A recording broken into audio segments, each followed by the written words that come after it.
Guys, good morning. Ayan, nandito tayo sa Barangay Hall, Anabuan G, City of Imus, Cavite.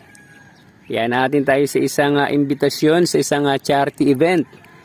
Yan ang Gang Riders Club sa kanilang first charity event ng kanilang grupo. Ayan, dito gaganapin sa Barangay Hall, Anabuan G, City of Imus, Cavite. Ang aga natin.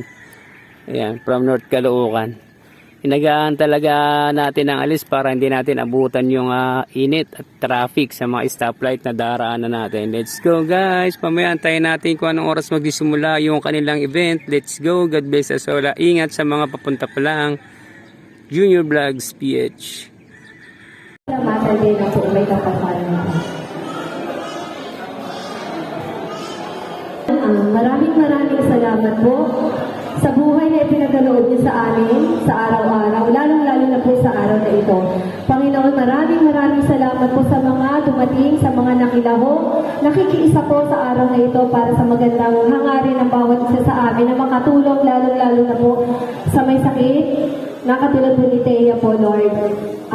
Maraming salamat po sa biyaya ng pagkakaibigan, ng samahan, na may layuning makatulong sa kapwa, lalo't higit sa mga nangangailangan. Maraming salamat po sa kaligtasan na nakarating ang lahat po ngayong araw na ito. Maraming salamat po. Gayon din po, hinihiling namin ang kaligtasan ng bawat isa sa aming pag-uwi mamaya, Lord. At gayon din po, hinihiling din namin ang kaligtasan, kapayapaan, kalakasan, ilayo po kami sa lahat ng sakit, kasama po ang aming mga pamilya, kamag-anak, kaibigan, katrabaho, at lahat po ng aming mga mahal sa buhay, Lord. Maraming salamat po. Kayo po, alam po namin na hindi po kami, iba-iba man po ang aming grupo, kasamahan, iba-iba man po ang aming pag-uugali, ang aming personality, ang aming paniniwala, ang aming kakayahan, pero alam po namin, Panginoon, na ang lahat ng ito ay para po sa inyo. Panginoon, maraming salamat po. Sa aming mga bawat samahan, gabayan mo po kaming lahat, na sana mapagpatuloy pa namin ang ganitong kagandang hangarin, layunin na makatulong. At sa bawat pagkakataon na hindi po kami magkakaintindihan, Lord, palaran niyo po ito ng pag-unawa, ng pagmamahal, ng malasakit sa bawat isa, Lord. Hindi po maiwasan sa aming bawat isa sa amin na magkaroon po kami ng hindi magandang salubin. Pero, Lord, palitan mo po ng awa, palitan mo po ng pagmamahal, palitan po ng lahat ng ninanais namin sa buhay na magkaroon kami ng bawat isa sa amin ng magandang layunin. Maraming salamat po, Panginoon, sa lahat ng biyaya na binigay niyo sa amin. Ngayon din po, pinasasalamatan namin, Panginoon, ang lahat ng mga nag-donate. Maraming salamat po. Wala po ito sa liit o sa laki na ibinibigay hanggang bukas sa kalooban ng bawat isang tumulong po, Panginoon. Maraming salamat po. Maraming salamat po sa panahon na pinagkaloob niyo sa bawat isa sa amin. Sa lahat po ng magbibigay po para sa aming beneficiary na si Thea, Lord. Maraming salamat po. Ito po ay malaking tulong po para sa buong pamilya niya.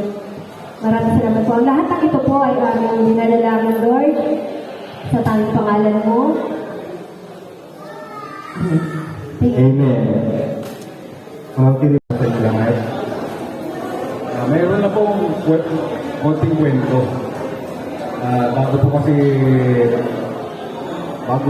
Bago po nalaman na meron siyang sakit sa ibang tao pa.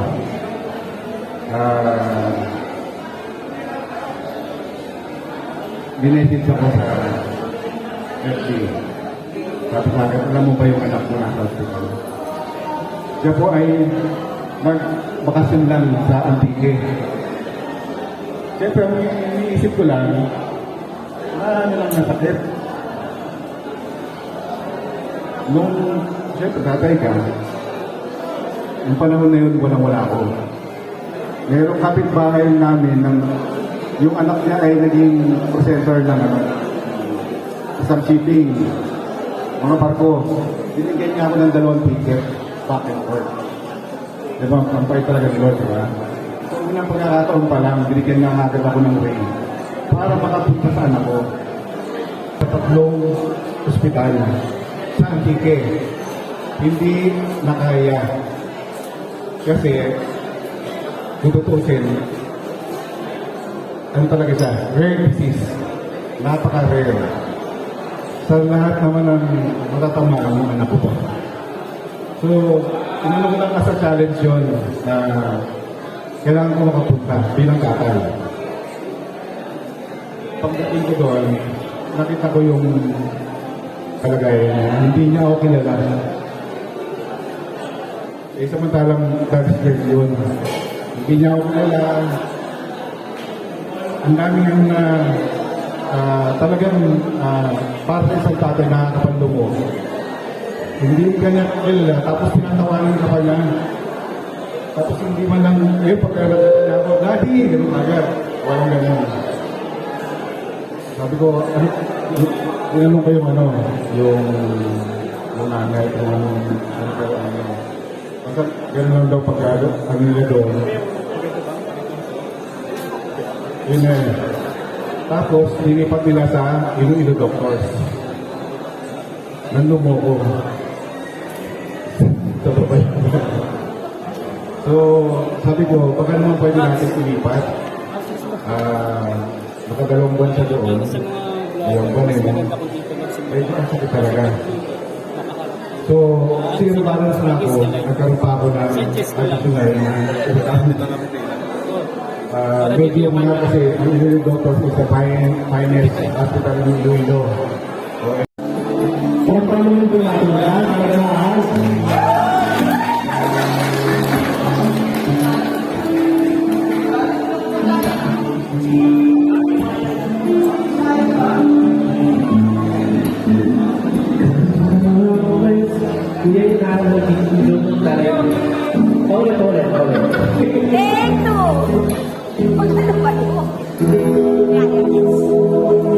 Sige, Pops. Okay guys, yung shoutout sa lahat ng mga participants ay nakipagkaisa sa isang charity event na kanilang Geng Geng Moto Club 1 Cavite sa kanilang first charity event. Ayan, nandito tayo sa Anabu 1G. Ayan, Imus Cavite. Yung shoutout po sa inyo lahat sa mga Motor Riders Club, mga alliance at mga samahan at sa mga individual na sumuporta. Ayan, sa isang kauna-unahang charity event ng Geng Geng Moto Club 1 Cavite. Maraming salamat po sa inyo lahat. Kasama nyo Junior Vlogs PH. At syempre ang Team Judas kasama natin dito guys. Iba't ibang grupo kasama natin dito. Okay, pagkakataon na natin. Ayan, makasama. Ayan, yung iba-ibang samahan ng mga riders. Iba-ibang kulay, iba-ibang grupo, pero iisa ang adhikain ang tumulong sa lahat ng mga charity event na isinasagawa ng bawat